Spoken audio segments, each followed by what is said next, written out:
Сегодня мы хотим вам рассказать 5 фактов про популярного ученого из сериала «Теория Большого Взрыва» Шелдона Купера. Шелдону просто обожают приписывать различные расстройства личности, хотя сами создатели сериала отрицают наличие патологии.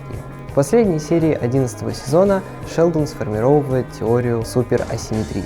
Шелдон построил вооруженного робота с помощью интегральных схем, сделанных из игрушечной духовки его сестры.